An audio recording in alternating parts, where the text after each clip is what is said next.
So we shouldn't ignore the anonymous STD texts.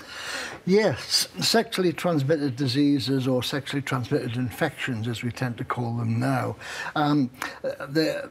One could receive an anonymous text on your phone advising you to go to a sexually transmitted disease clinic as a sexual partner of yours has been tested positive. Oh, right. Now, the text is anonymous, you don't know who it's come from, and the sexual partner's details are not mentioned. Now, of course, the question is this a scam? Is it genuine? And, of course, if it's genuine, of course, the worry and the concern, you know, that you'd get from reading that.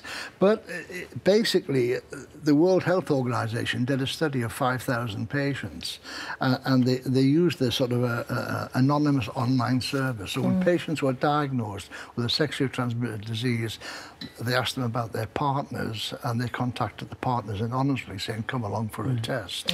Now, this whole area is very interesting, because if you get a sexually transmitted disease, you go along to the sexual health clinic, which is actually a nicer name for it, okay?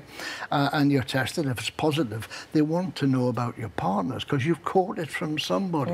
So somebody else is out there going, you know, spreading it maybe even further. Now, maybe unknowingly also. Oh yeah, unknowingly.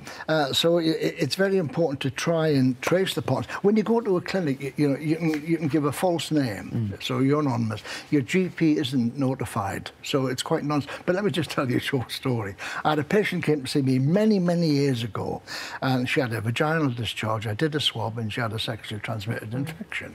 So I told her this, and she went berserk. She couldn't have, you know. She'd only had one partner in her life. She was the vicar's wife. Oh, wow. Wow. It was in the village where I worked. And Continue. so the vicar had given the...